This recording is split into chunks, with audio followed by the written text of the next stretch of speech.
Good evening, everyone, and thank you for joining us this evening for our talk with Douglas Cardinal tonight with the students from the Daniels faculty. Um, my name is James Bird, and we are pleased to welcome back our 2021 Frank Gehry International Visiting Chair in Architecture Design, Douglas Cardinal, for the third in a series of our four events. Before we begin our chat with Douglas this evening, Autumn will offer some words about our land and Gehry Chair. Autumn?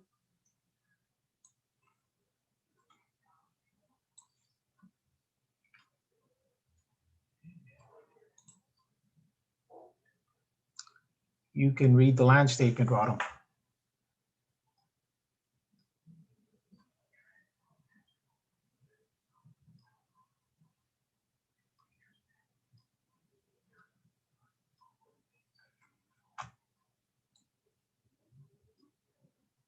No, okay. Perhaps I'll just cut in since we're live.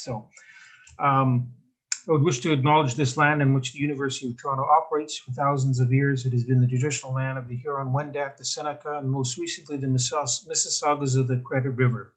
Today, this meeting place is still the home to many Indigenous peoples from across Turtle Island, and we are grateful to have the opportunity to work on this land.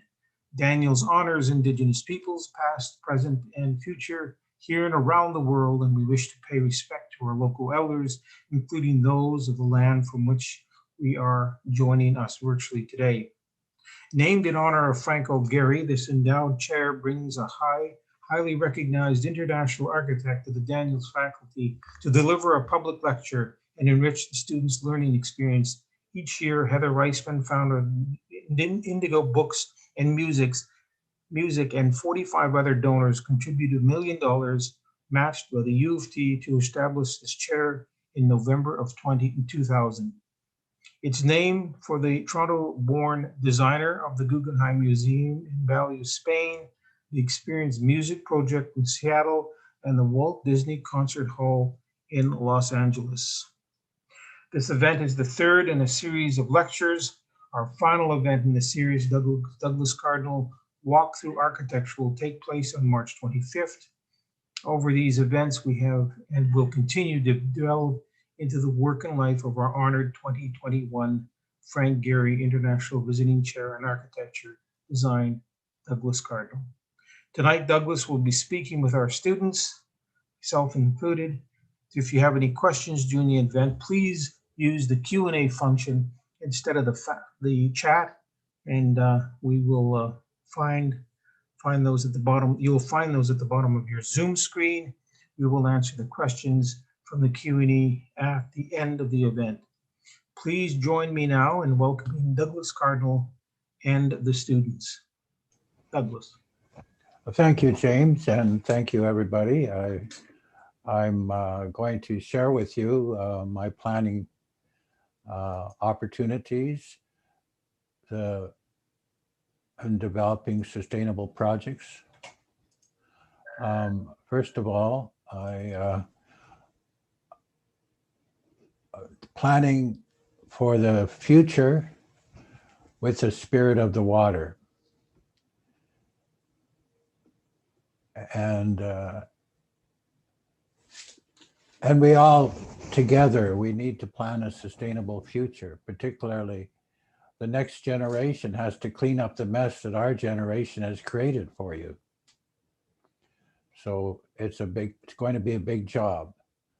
Now, I had this marvelous opportunity with being asked by Saul Sanderson, who is the Grand Chief of Saskatchewan, to plan his reserve, because he was having real challenges because all of his land was being leased out by Indian Affairs to all the local farmers, and they were coming in, eroding the land, polluting the land, chopping down the trees, wiping out all the assets and the lands and all the animals, the birds, the fish. Everything was in jeopardy, particularly the people. So he said, I want you to help me plan for the future. And so I went to every home in the community and did a thorough analysis of the people where they were at, and where they were spending every penny of their money and everything else, because they had to get control of their lives. They had about 80% alcoholism and drugs, and it was a real challenge for the community.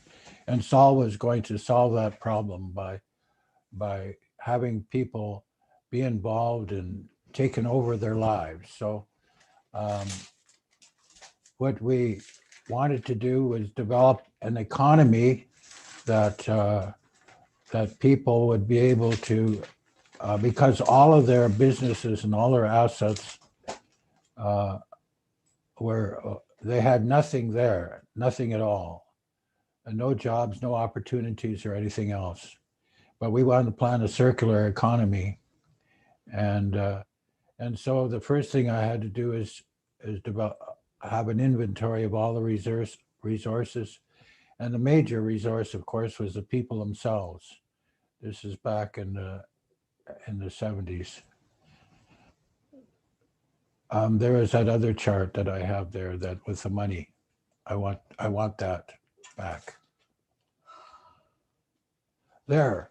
Now you can see here that all the money here was going out in the communities around them, and all the businesses and everything. Everybody around them was making money, and the money stayed in their hands 10, 20 minutes. That's all, as they went out to the businesses around them for food, clothing, and shelter and everything. So we wanted to bring back all those businesses in the community, which we did. And so in that way, we brought in, we showed that we could have everyone have a job in that community and take control over their lives and their lands and everything else. So next. And we did the same thing in Coal Lake.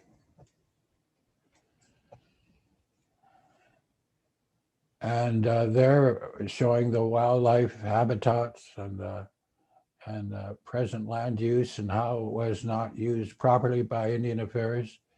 So in Saddle Lake, we did the same thing. And also we went to all their files and found land that was taken away from them that shouldn't have been. And so we were able to plan for that.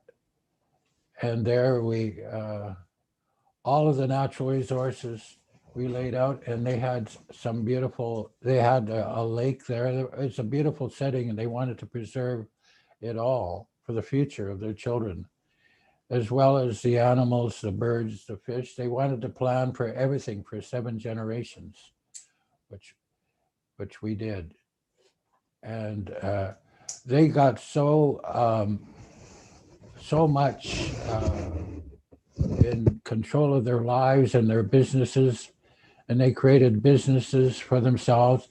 Not only that, they went into cities and bought land and expanded their businesses into the local towns and cities. So, and then they struck oil and on the reserve, and I had a lawyer make sure that all oil money went to the people themselves rather than the Department of Indian Affairs. So, so from that, the Institute for the American Institute of Arts, the Institute of the American Indian Arts in Santa Fe, asked me to do a master plan of their future, and there I had the opportunity of working with the Pueblo people who remembered the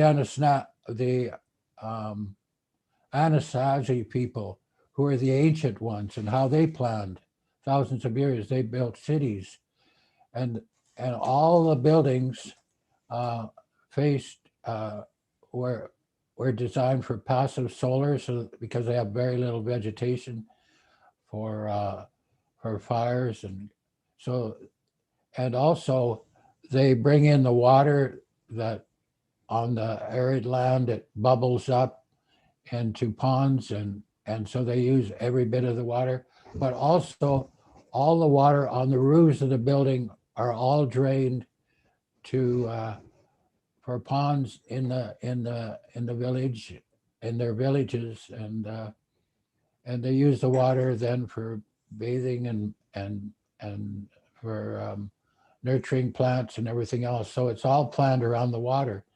And all their teachings were very important of how they preserve the water. So when the water runs on the land, it goes into wetlands, and the wetland plants purify the water. And so this was all done with really a lot of consultation and direction from the people themselves, who have thousands of years of knowledge of how to work with the water. So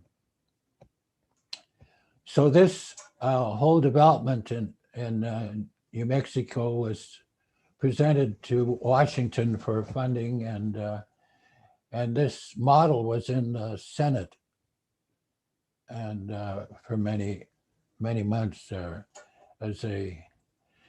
From then I went in. Kamloops asked me to plan.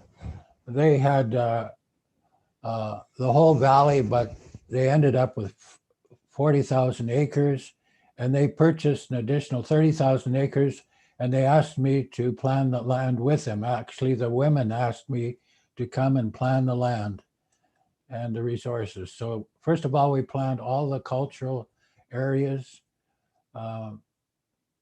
because it served them. People have, and then they have used that land in a harmonious way with respect for the natural resources they require. And these resources must be harvested in a respectful way, allowing them to renew themselves for future generations. And then we planned the historical use areas so that they could bring their history to their children. And then we planned for the future of all the species at risk, because we can't lose a species. It shows a lack of respect for the Creator. So all the members of the nation wanted to make sure that those species are preserved. And so we had to plan places for them, for their future, for their 7 generations. And then we had to plan for the special habitats to teach the children and other children who share the land with us about the beauty that we inherited. Next. And when we planned these special areas, we planned for the future of those animals. You notice even the paths of these animals we had to preserve, because we couldn't mess up their ways of life if we wanted to. We had to plan for 7 generations to keep them around, because they are our life givers. And so here we made sure that when we were planning that whole area, that the plants along the waterways clean up the water. So we had to make sure that we had to make sure that all the drainage would go through these plants to purify the water. And Mother Nature has designed the planet that way, where all water, the runoff from the rain and everything, goes through wetland plants. And these plants purify the water before it goes into the lakes and rivers and everything else. And there we also looked at where the people wanted to live. They wanted to live on the steppes looking down in the valley, and we planned for them. And then we had to plan for the future of the deer, the bear, the round-horned sheep, and other wildlife, because they have a place to flourish for the future. And that has to be respected by all members of the nation. So you see, this is a proper land use planning here. This is an example of man and nature cohabiting in harmony, balance, respect, and care. In this way, we plan for the future and the future of all of our life givers, because us human beings, We need all these plants, animals, birds, fish to thrive and survive. If we kill them off and we harm our planet in that way, we destroy ourselves. So this is the overall planning that we have, where we plan for the future of all living beings, including ourselves. And we have to show loving and caring for that. So when they said, would you please plan this development? The city is pushing us to develop this land here, and we want to plan that in a good way. Don't, and it was the women who are the water carriers, they said, don't have the water go in pipes and have it run off from the roads and roofs and everything else and go into the water and pollute that river, because they're killing the salmon. Those people, those settlers are killing the salmon. So have the water run off naturally, follow the terrain of the land and have the water naturally. And then the plants will grow around that and the trees, and we'll have a park in the center. And in that park, we'll put all of our housing in at the exterior of that park, and then all the children can walk to school without ever, and we separate the vehicular and pedestrian traffic so the kids can walk to school without ever crossing a road. And also, because this is horse country, they can take their ponies to school without ever crossing a road. We don't have to be concerned about them because they're in a safe environment. It'll be a green park running through the center. Don't do what those people have done by having all these individual little parks everywhere that are not connected, because nature can't flow through the animals, and birds can't flow through those. And then, so we used a model of a cul-de-sac to separate the vehicular and pedestrian traffic, and to be able to have all the water drain into the main area of the drainage patterns. And but the women said, we can't separate. There's too much separation. It's still too paternalistic. We want to live this way. The grandmother says, I want my daughters here, and I want to be able to raise the children, putting the children in the center, and we all look after the children in a loving and caring way. Put the mother between the child and the automobile. And I won't go back to that. So then the single mother said, we want to be here and have the support of the other mothers. And then the elderly said, we want to be part of the circle. We don't want to go in an old folks home. We want to be part of this circle so that we can share the language and the culture. And so this is the way they want to live in these clusters. So this is how we planned first the waterways, and then the wetland plants around the waterways to purify the water that runs off the land, and then the ponding with the wetlands and the ponding, and then the cluster development around these waterways. And so the whole plan was done on that basis, following the guidance of the women who are the water carriers and who guided us in every step of the way. This is how we work with water. Water is life, and we have to protect the water and purify the water. Mother Nature always purified the water using natural plants. And these plants are healing plants because we're 98% water. And so those wetland plants are very healing to us. And so they wanted to return back to their clan family, where the grandmother is head of the clan.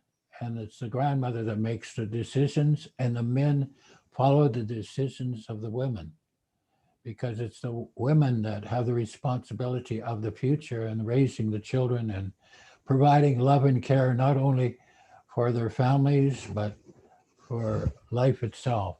So the house was very important to design. Right now, they wanted the same layout that they've had. They have a village there that's 10,000 years old, just up the Fraser River, that they showed me.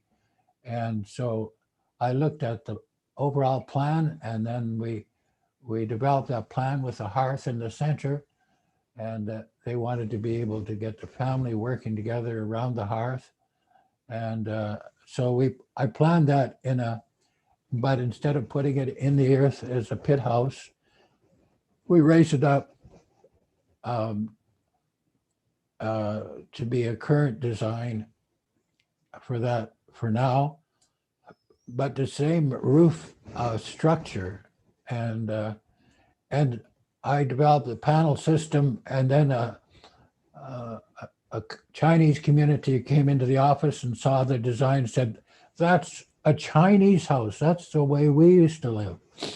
So they said, "Can we build that house in China? We can build it for you and send it to the community." So we went to China, and they built this house in China. So that model is in China.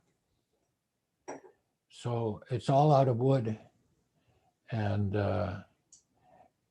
it's natural, and so I've been since working on that, trying to get a house that would be close to net zero, that would fulfill the needs of the people, that would be a healthy house with no mold, because I see that our houses and our reserves are terrible, they're unhealthy.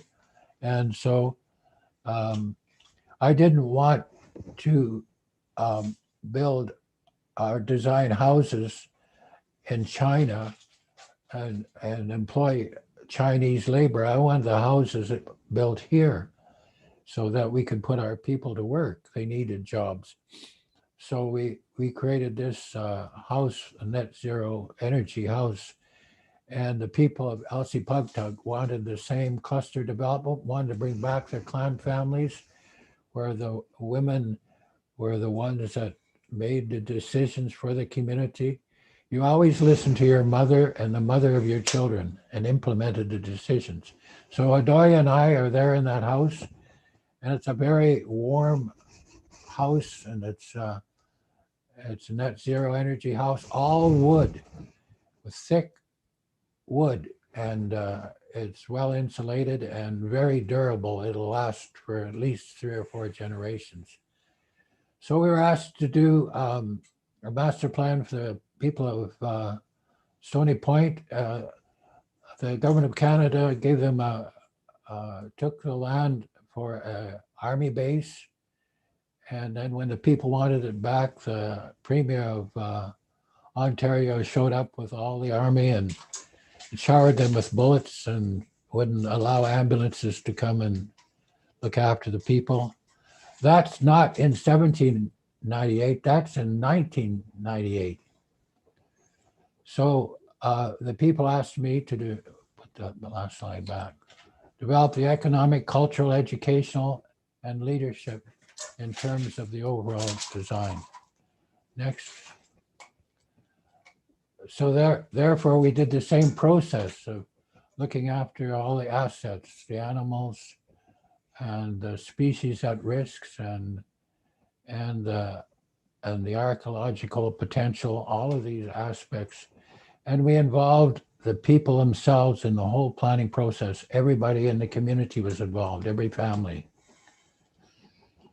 And there we showed how the water flowed in, and even you can see at the base, the polluted water from the neighbors. We made sure that when it went on their land, that we had a wetland to purify the water, and all the water was purified before it went into Lake Huron through the wetlands. And so then we had to design the whole community around the natural flow of water and the healing aspect of the wetlands. So that's the same process that we did before, as you can see, how man and nature working together and not polluting Lake Huron. And this way the people can harvest in a good way and always leave enough for the future, so that's planned for 7 generations. So this is the self-sufficiency strategy and resource management that we all pull together for the community. And that's the overall master plan. And when I came to Ottawa to do the museum, Trudeau wanted to plan the capital differently. So he created a Boulevard Canada here that you see in a circle that joins the English that's red, the French that's blue, and the First Nations that's green. The three founding nations created this country, and that's the way he wanted to develop the master plan. So, and he wanted to put the museum on the other side of the river, on the Quebec side, and have it be that all the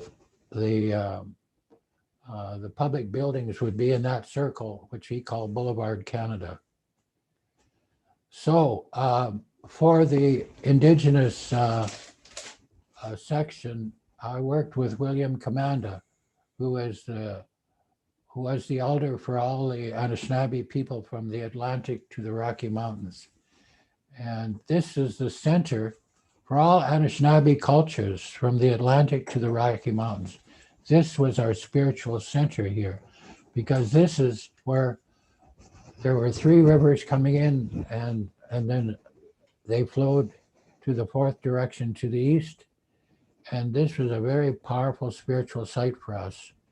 And here we were asked by William, his vision was to create a spiritual and cultural center here, an executive and governance center of which we could share the knowledge and wisdom of how we lived on this land for thousands of years without destroying it, and how we lived in harmony. And he wanted to share that with all the newcomers. And so he wanted to create this as a spiritual center for all Indigenous people around the world to come and to be able to deal with the problem that he foresaw, that we were going to create a problem on this planet that we all have to get together to be able to address. And of course, it was designed around the spirit of the water and the spirit of the Ottawa River. And he wanted the building shape itself to be expression of the water forms on the building. And here also in the Basque country, where Adoya is from, the Basques were the first ones to circumnavigate the globe. But at that time, the people said, you can't do that. The earth is flat.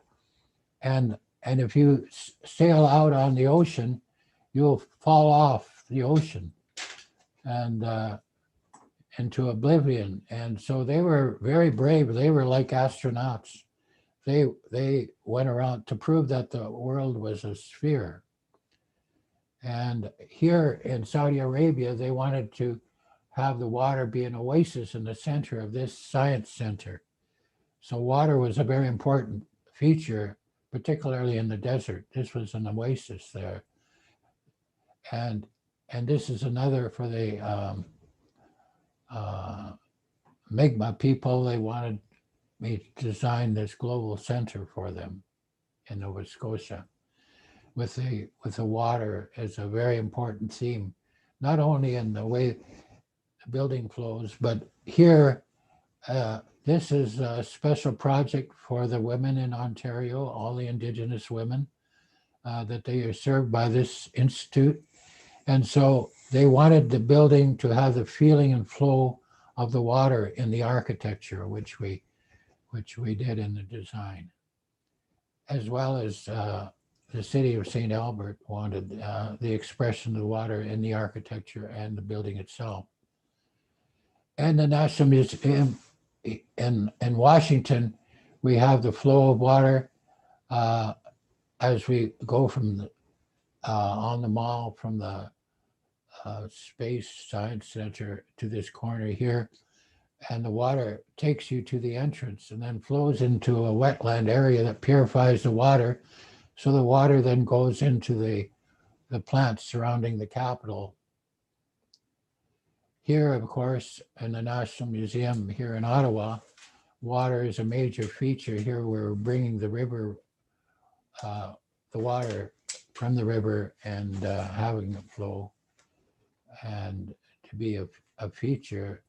But not only that, we're using the water from the river, not only following the spirit of the architecture and the landscaping, we're using the water to heat and cool a building through geothermal, where the water comes in and we take the calories out of the water, so we have hot water and cold water, and then we heat and cool the building with the river.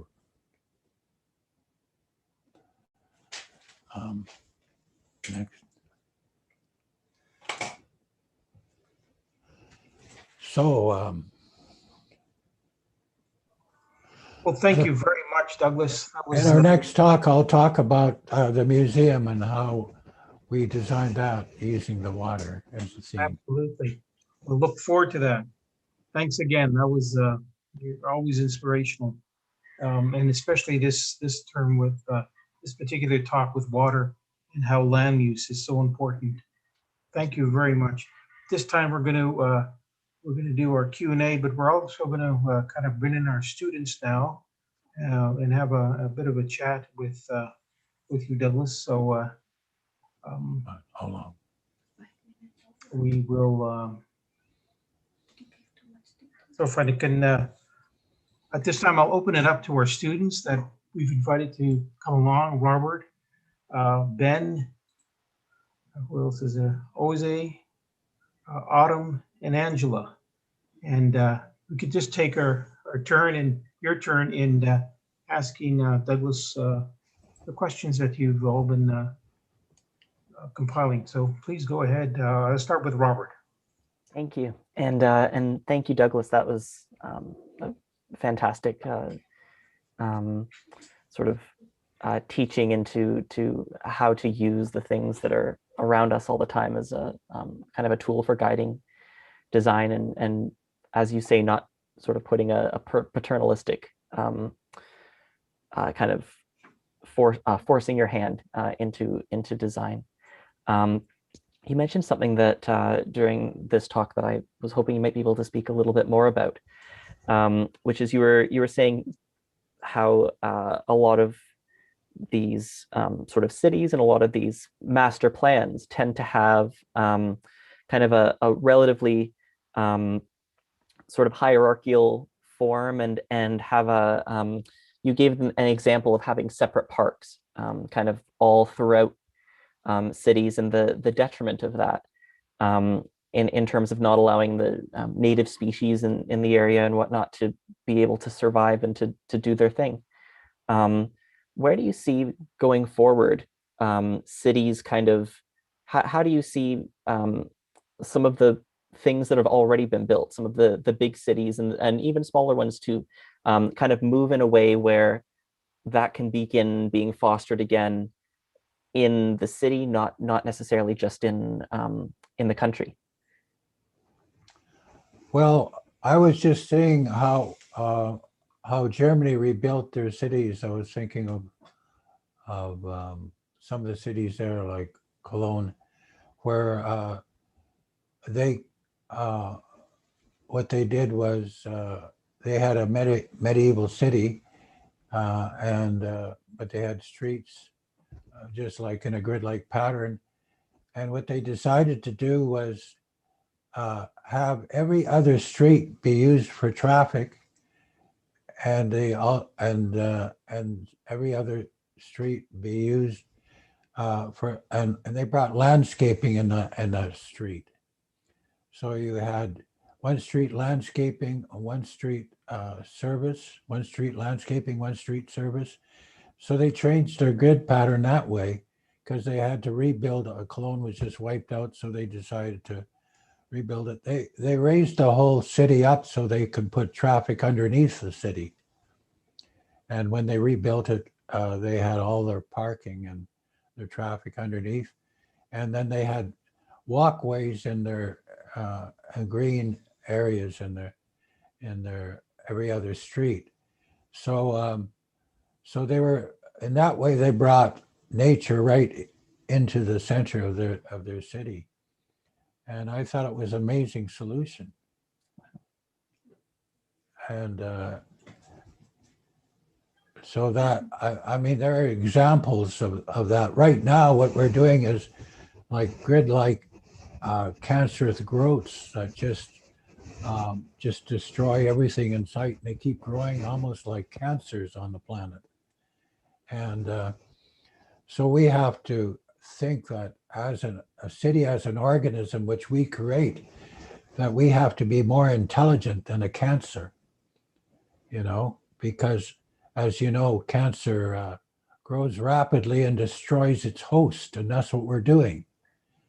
We're not thinking, and we're not being caring. And so we have to totally change our way of thinking.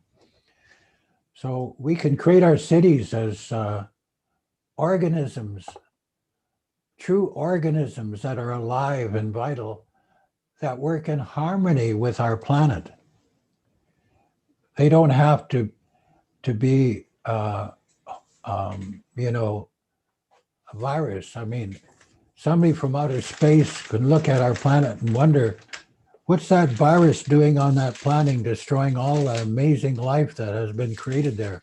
Well, that virus is us. We've got to change that way of thinking. And we have to work together on that, And our elders predicted this would happen, because they could see that the settlers came here without any loving and caring for life around them. And so they wanted to preserve that knowledge so that one day we'll be able to share that with everybody who came here. And that's why they hung on so much to their culture, because they wanted to be able to have something to share it with everybody, because we're all on this planet together. We have to care for each other and love each other and respect each other and love all life around us. For 7 generations. Yeah. For sure. Thank you so much. Thank you very much. Osei had a question as well. I'll turn it over to you, Osei. I'll say, but that's all right. Thank you, Douglas, for another great talk. We had the chance to talk earlier this week, and you mentioned how you didn't necessarily have to preach to convert others into thinking about the future while designing. You went on to explain that we should be thinking 7 generations ahead when designing. You also mentioned how in your time, it was easier to get the message across because you were designing for clients who understood what was in front of them. Do you have any words of advice for students whom are conscious and eager to tackle these ecological issues, but are entering a world in which not all firms or clients have this like mind? I think that you have to listen to the people that you're serving and realize that and caring and love for the people that you're serving. And I think that because people want to be able to live in an environment of loving and caring, and we need diversity. We need people of diverse backgrounds and ways of thinking to come together. We should embrace people that are unique and different, because we have different ways of looking at the world. But when we come together and sharing diverse perspectives, that's when we can be truly creative, because we look at things from different perspectives. So I think it's very important to bring diverse people together to solve our problems that we're facing in the future. Thank We're you. actually facing right now. Absolutely. That was a good question. Thank you for that. And please come up with more. Autumn has a question for you, Douglas. Yeah, first of all, I just wanted to say that I'm excited to be here amongst the panelists, but also to be able to have this discussion with you, Douglas. My question is kind of centered around an existential crisis that I often have in architecture. I feel like in architecture school, we kind of see this pattern of looking at the site as a blank slate. And I think especially in Canada, because there is so much open space that maybe we can see as empty, there's this reflex to go in and think of it as empty. And so, and along with this, in our education, I've kind of seen, along with this kind of like ignoring the context of seeing this push to make architecture less personal or intimate because that might not be marketable. So I was wondering how you navigate the intimate or spiritual elements of architecture and space while working within a professional field. Yeah. Well, I think that each individual is unique, and each person has uh, a wonderful opportunity of really digging deep within themselves and be able to express what's in one's heart. Sometimes, if we're just coming from our heads, you know, and trying to be very analytical and only coming from our heads and our thinking, um, I don't think that produces a better result. I think that if we approach architecture from our hearts and our intuition and our feelings, and that is an individual expression, that where we have that passion within us and expressing that what's in our hearts, I think is more in tune with ourselves and with our fellow human beings. Because um, if we come from the heart and in a loving and caring way and embrace people around us, we are able to find a much better expression in how we solve a problem of architecture and planning. And so I think it has to come from the individual. I mean, creativity doesn't come from committees. It comes from individuals. And therefore, but it's much better, I feel like, if you're doing very large projects, to come from a series of individuals that are in harmony together. That's powerful. I mean, it's just like music. An orchestra sounds better than a one-man band, you know. But if you come together with the same idea of producing harmony and beauty with what you do, like music, then you can create something that is uplifting. But my elders always saw it as that you are to communicate with all of creation, and therefore you are to be able to communicate with the four directions and heaven and earth, all the six directions of creativity. You communicate with and say, I want the forces of all the six directions, the four directions, heaven and earth, to come within my heart, and ask the Creator to come within my heart, because the Creator has given us the gift of creativity. And so if you connect to all of creation, you connect to the source of all creation. The elders say, when you connect to the source of all creation, that's when you become a sorcerer. You become a magical being clothed in flesh. So in that way, you are a magical being, and therefore you create magic. You have that gift. And we need all the magic in the world to be able to solve the problems we've created on this planet right now. So, so it has to come from here, that we are the seventh direction on this planet, because we're the only living beings that have that knowledge, intelligence of true creativity that rests within each one of us. And we have to take responsibility for the gift that we have. We can't be irresponsible by creating all this crap that what we're creating. We have to be responsible in what we're doing, because that's a very important gift that each one of us has within our hearts, the gift of creativity. Thank you so much. Angela, you have a question. Hi, Please go. Douglas. I want to start by thanking you for taking the time to share your insights with us and to talk with us students. We really appreciate it. My question is one that is a little bit more personal. So when you begin design, sometimes a large scale project like the ones you've worked on of a master plan is very complex and can be overwhelming. What are some first steps and rituals that you partake in that shape and inform your design?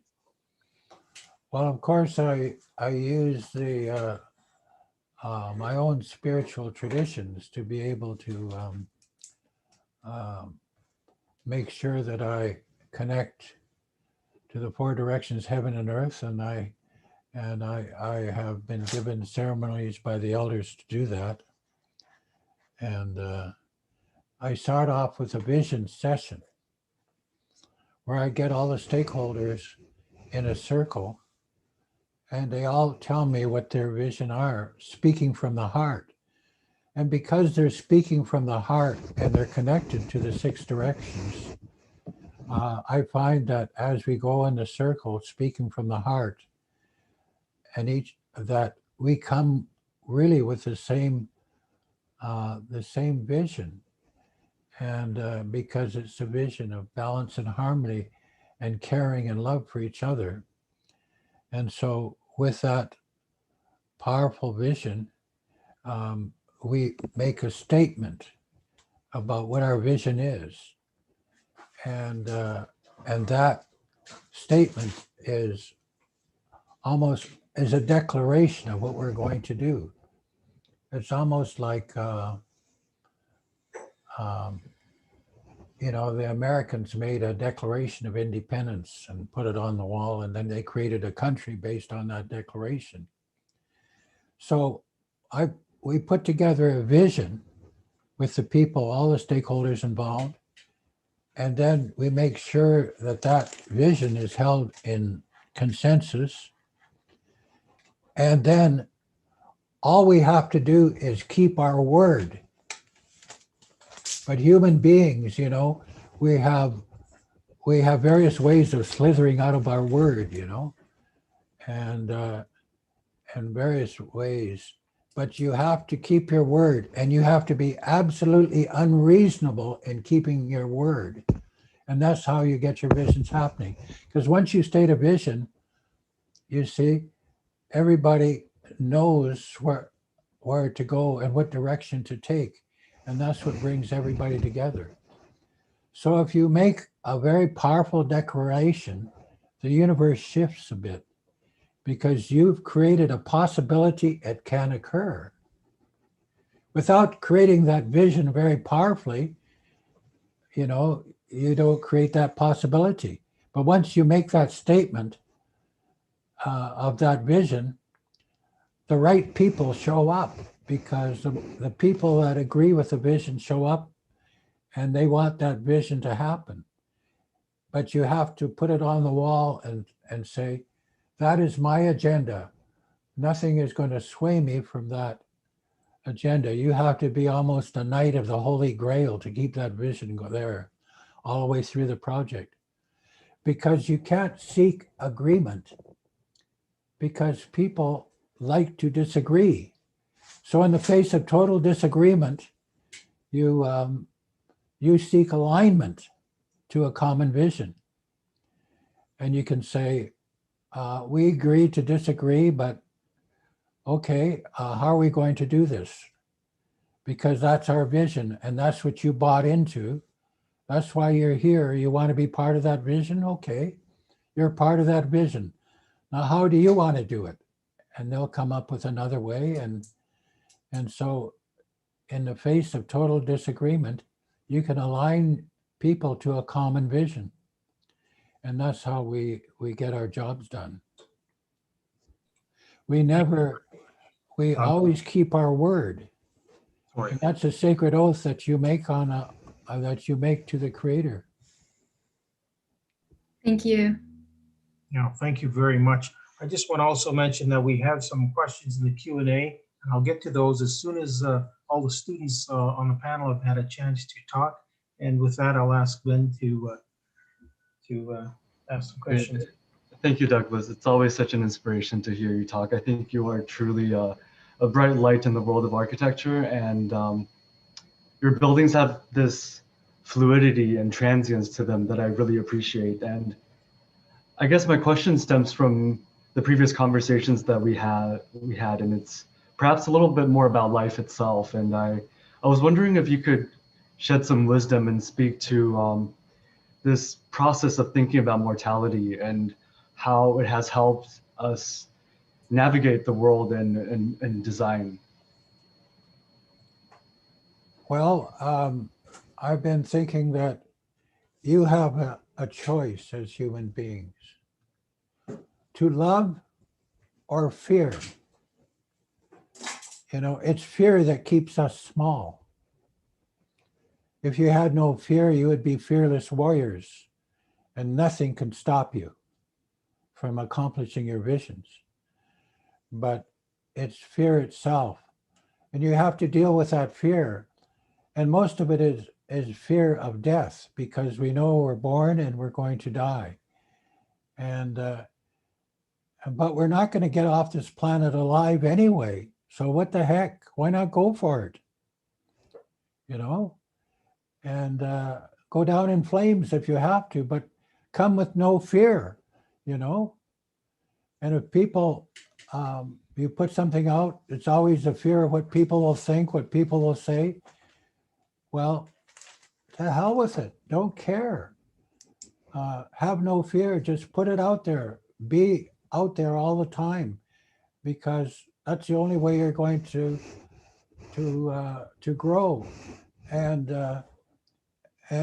you know, even if you fall flat on your face, you're still moving forward.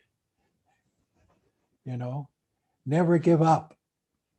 And of course,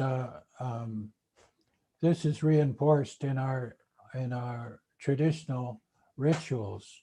This is what we're taught, to be warriors. And it's not warriors of going out there and hurting people. It's warriors of spirit, taking on your worst enemy, which is yourself. Your enemy is yourself, because it's always telling you this head is always telling you it's not a friend. Your head is not a friend. It has a conversation. You can't do this. You can't do that. You can't do this, because it's trying to protect your bag of skin. You know, it's saying you can't walk on those hot coals, but people walk on those hot coals and go right through it, because they're not listening to their heads. They're listening to the fact that they can do that. And you can do anything you set your mind to. You can do anything. Remember that. You have that gift of creativity given to you by the Creator. And therefore, don't waste it, you know? And death is a little gift. It's to your left all the time. You know, you can be struck dead in a second. So just to remind yourself that death follows you all the time. It's a little bit to the left. So therefore, you have no time to fool around with your life. You got to get out there and just be out there and do it, you know? And you're a spirit clothed in flesh. You're pure spirit. You're a life force. You're an energy field. And that energy field is very powerful, because it has that gift of creativity. And you can do marvelous things. You can be whatever you want to be. You can be an eagle in the wind and fly higher and higher and see all the possibilities around it. And like an eagle, you don't have to have a bunch of crap tied to your feet to keep you down. You have to soar like an eagle and be strong like an eagle. Be up there, rising higher and higher to see all the possibilities you can make a difference in your life. And in that way, you know, when the Creator comes to take you, they'll ask you, what have you done with your life? You got this tremendous gift of your life. You have to face your Creator. And what have you done with this marvelous gift? Have you been fearful and not used it properly? Have you been a waste on this planet Earth? You just take all these resources and not contributed to anybody? I mean, you're answerable. You're answerable to the Creator. But be responsible for that gift of life you've given, that great, powerful gift of life. And you can make a heaven on this planet instead of thinking about having a heaven somewhere else in some abstract place. This is heaven. This is a beautiful planet. It's pure heaven itself. Look at how beautiful it is, this amazing blue planet in space. Where in the universe is there a planet like this one? We have to look after it. Each one of you are unique. Very true. That is a wonderful response. Thank you very much. I have a question from the audience that listened. It's from Mason White, one of our faculty. The question is, the design and planning studies you did for James Smith and Kamloops went beyond the conventional scope of an architect as defined by both the profession and the academy. You negotiated several scales and disciplines to understand conditions and potential. What tools and techniques did you use to collaborate across disciplines in these projects? What can we learn from this expanding the education of architects and integrated curriculum architects need for today? That was a wonderful project, by the way. Yeah. Well, I hope I said that right, Douglas. I think what was important was no matter what the problems were in that community, and there was a lot of hardship and a lot of suicide and a lot of terrible things happening, it's because they had lost hope. And the important thing, I think, is coming into a project where you're serving people with lots of love and caring and no criticism and judgment, but just loving and caring for people and the people you're serving. And I think you're going to have to go in the future. You're going to have to go beyond the normal defines of your profession to be able to help save this planet. And so, I have a student here, Curtis Jen, has a question. Thanks for your insight presentation, Douglas. You talked about our role as caretakers of the earth, especially vulnerable species. As encounters between animals and humans become more common due to the loss of natural habitats, should we be designing urban and ex-urban sites to be more inclusive of non-humans instead of trying to actively exclude them? Should our cities and towns of the future actively embrace non-humans, especially animals? Great question. yes, I really feel we should. I mean, I grew up around animals. I had, I wouldn't say a pet, a friend of a deer, a beaver. I had a hawk as a friend. And I learned so much from these creatures, you know. And I think that I would think that people should have that opportunity to see how beautiful, how intelligent these beings are, and how important it is to preserve their lives for the future. And a loss of any one of them is a loss to all of us. So I really welcome the women at who asked me to plan in this way on the communities that I was serving. It is the women that have that that feeling of caring and love, and I think that listening to the women is so important, and they have this loving and caring for all life, and I feel that we have to understand that we're connected to all life. We're connected to all those animals, those birds or fish. They are our relatives. And we're all interdependent. I mean, we can't arrogantly think that we're so unique and so different from any other life form on this planet. And we need them. And we need not only their lives for our sustenance, but we need them because we can learn from them. And we should respect them, and they should be part of our lives. And I grew up in that environment, and I was blessed with that. So I just welcome other people to have that experience as well.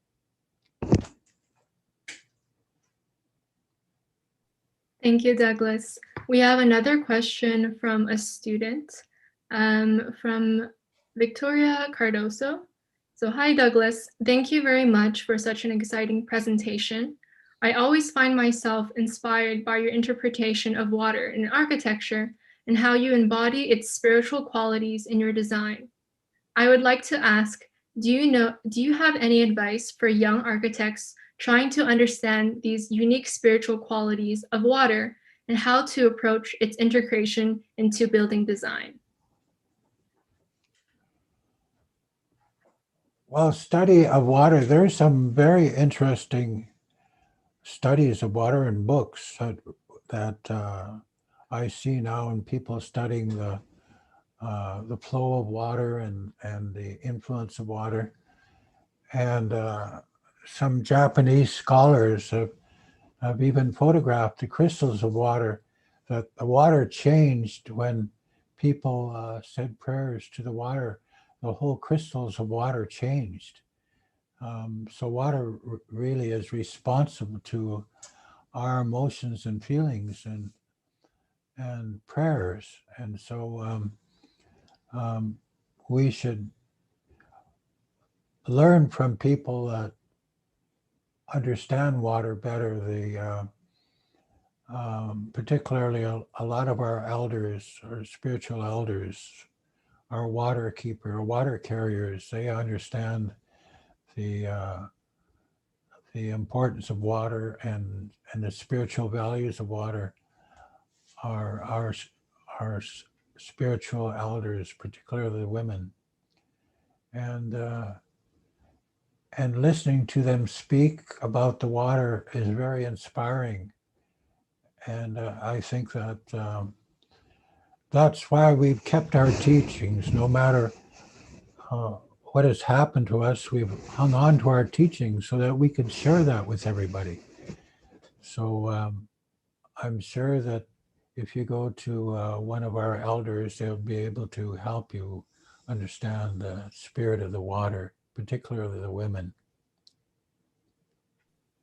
Thank you, Douglas. And actually on that, that was an excellent segue into the next question that we have. There's a question from Kevin Leung who says, Douglas, what do you envision the changes that the newly announced Indigenous leadership position can help expedite? It's a seminal moment, and I'd like to hear your thoughts on our future. And so Kevin is, I believe, referring to the appointment of Elder Wabagoon, who's an Ojibwe elder, as the inaugural First Peoples Leadership Advisor to the Dean at Daniels. And so, yeah, what are some things that you see that this could kind of bring to an architecture faculty that is lacking in this faculty? Well, I feel that's a very, very important step. I know how much I learned from my elders, and what reverence I have for the teachings of my elders, and how important it was to spend time and with people that had that connection, that real strong spiritual connection to the water and the land. I think that's of great benefit to your school, to have somebody who has that knowledge, and to have it be shared to with the school. I think that's a good step. All right, thank you, Douglas. We also have a question from Amanda Barreto. Amanda asks, what advice would you give for those countries that do not validate or do not prioritize architecture with preservation, and that only care about the visual and goes over endangered areas? And what tip would you give the new generation of architects to help those places? Well, I really strongly believe that we have a responsibility to be more in harmony with our planet. I mean, for heaven's sake, this is, when you see this blue planet in the blackness of space there, that's teeming with life and vitality. What a marvelous gift that has been created, and we have to look after it and protect it. Our planet is our mother, and we should respect it like our mother. And I feel that's almost a commitment I think we should all make, because we can't continue to end up by killing species every day, marvelous species. We can't end up by not respecting our uniqueness as human beings. We have to work together in a loving and caring way. We have to get rid of the fact that we're are controlled by power, and that our methods of control is power and control of species and ourselves. We have to understand that the soft power of love is much more greater than the hard power of force. And when we start understanding that, then we'll be able to make a difference on this planet. Great. There's another question from Alyssa, and she asks, do you have any advice for how colonialists can work with Indigenous communities to respectfully incorporate Indigenous knowledge into collaborative projects? Well, I think that the idea was when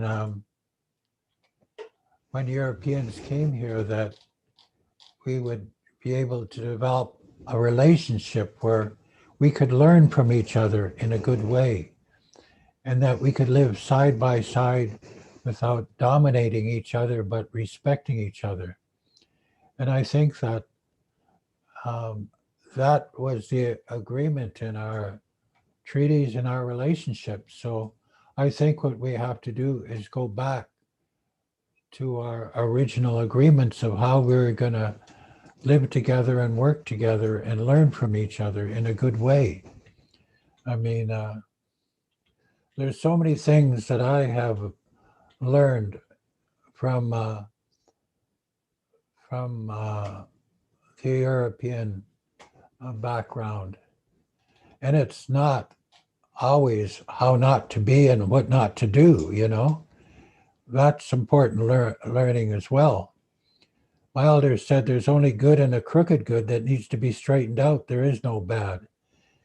And I think that the crooked good is that there's a lot of things we learn what not to do, and we can straighten those things out. But we have to come together in a caring and loving way and respect each other more and respect each other's knowledge, because our Indigenous people have a lot of knowledge to share with you. And you have a lot of good knowledge to share with us as well. I know there's in architecture such beautiful things that I have studied, and I love all the work of the Art Nouveau and the Art Deco and the wonderful works of Michelangelo, wonderful architects that I've studied. And so there's an opportunity of just coming together in a meaningful way and respecting each other, because we're living side by side, and we don't communicate with each other in a good way. We have a lot to share with you, and we're spiritual people too. You know, we just have a different belief system, and but it's based on the still foundation of loving and caring and respect. So we can come together with the same values. We can share the same values together. But we believe we have all different ways of expressing it, and that is good.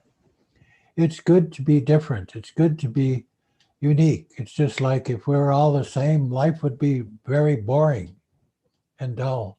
The fact that we're all different and we have something unique to share with each other makes life beautiful and interesting. Great. Thank you, Douglas. That was really, really well put. So you speak of visions, and I believe you mean it in the quality of seeing the world, and also visions in perhaps ceremonies, perhaps transcendental experiences through rituals. And I wonder if you could speak about how visions could influence, let's say, the design process or how we see architecture. Well, of course, in any project, I always ask that people come together for a vision session, which is sort of traditional, where people come together in a circle and each person speaks from their heart and what they believe we should be doing. And we keep going around in this circle as everybody listens to that person speaking. Nobody interrupts them. Nobody debates them. They speak from their heart until they're finished. And then we have a talking stick, I guess, maybe. Oh, it's upstairs. I'll get it. But when you hold a talking stick, nobody else talks but you, and everybody listens. But in that circle, when everybody's speaking, each person speaking from their hearts, we keep going around in a circle, and people speaking about the vision that we're going to accomplish together. And somehow, when we're all speaking from our hearts and we're all coming together from our hearts, at the end of the session, we all come up with the same vision from different perspectives, but we come with the same vision. And then we know it is a true vision. We write it down and say, that's our vision, that's our recollection, that's going to carry us through from the very beginning to the end of this project. That's going to be our vision. So we always have a vision session that's done in a spiritual way, connecting us to the four directions, heaven and earth, reminding us that we are magical beings clothed in flesh, and that when we're connected to the source of all creation, we're truly sorcerers. Now this is, you have an Ojibwe elder. This is an Ojibwe talking stick. So when you hold this, what comes out of your mouth should come from your heart. And people in the circle all have to listen intently because you are coming from your heart. And then as it goes around the circle, the next time you go around the circle, you say, you know, I had this thought, but James here broadened my thinking, and therefore I'd like to think about, I had a time to question my thoughts, and I really feel that I would like to incorporate that thinking in my talk this time. And finally, at the very end of the vision session, everybody's speaking the same vision. It's rather magical. Then we know we have a proper vision, and then we declare it.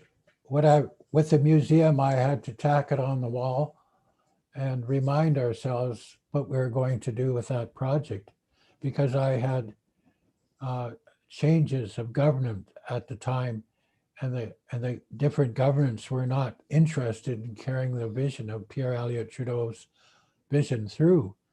And so I was met with people that said, you can't carry that vision through. This is a different government.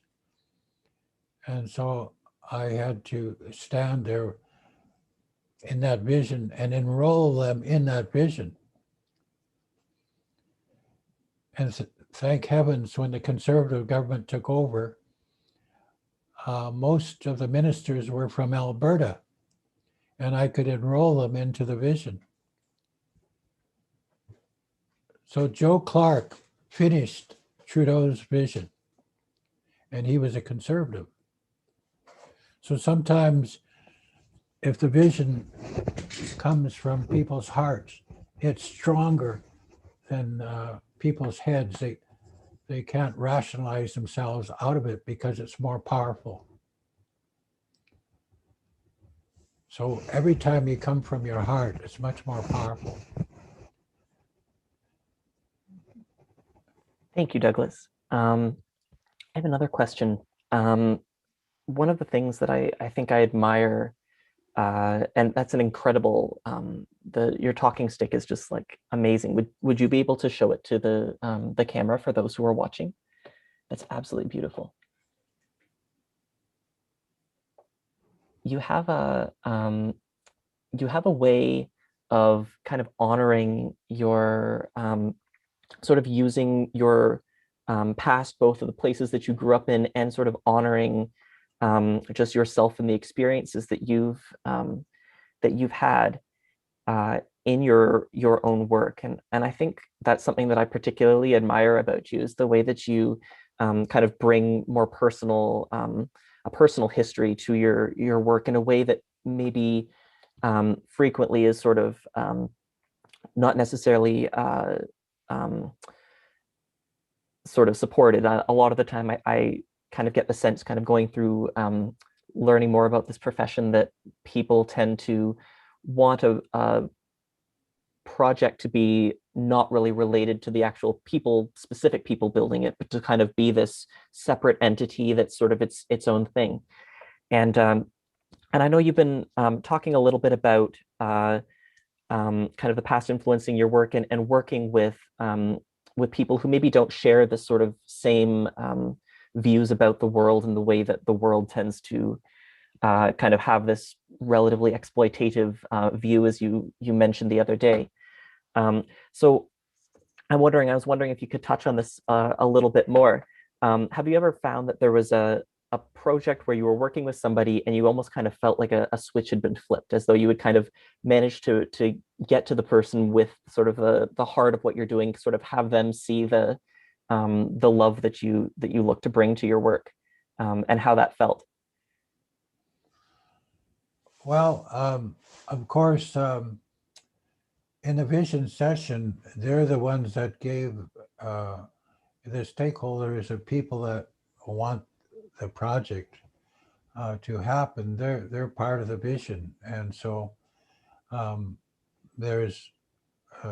we're on the same wavelength. Like Pierre Elliott Trudeau was part of that visioning, and therefore I had no difficulty totally supported the vision all the way through. It's just that when another government took over, they have to do things entirely different. And then you meet the challenge of people saying, I don't agree with the vision, and then you find yourself in trouble. But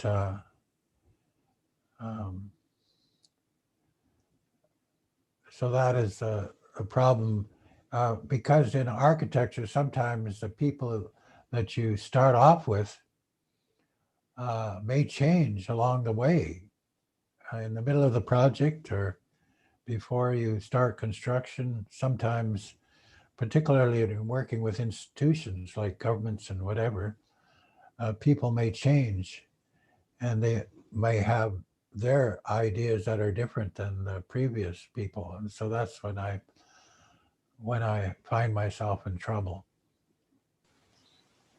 And sometimes the vision broadens, or sometimes the vision is canceled. But with the museum, I was able to carry on because the people in government felt that was the vision that they wanted for the nation. Like Joe Clark was head of external affairs, and he was always working with other countries, and so he had a broader perspective. And so he felt that was very important for the nation. And so I was able to, but Mr. Mulrooney was not, and he was all oriented around Baie-Comeau. He wanted all the money to be directed to his constituency in Baie-Comeau. So we had a challenge with that. He said, I want you to take all the stone off. You take, and I want aluminum siding. I want you to take all the stone off all the floors. I want a lino, and I want you to straighten out all the curves. Well, that wasn't the vision that we started off with. And how do you keep yourself going in a situation like that? How did I deal with that? Yeah, how do you keep pressing on? Well, I went back to the elders and I said, those crazy people in Ottawa, and we all know they're crazy as First Nations. We all know they're crazy, my elders. And I said, they want me to produce a pile of junk across from Parliament. And they deserve a pile of junk the way they've been operating. I mean, they deserve a national museum that looks like a pile of junk, because that is where their heads are. The government of Canada has done these terrible things and continues to do these terrible things.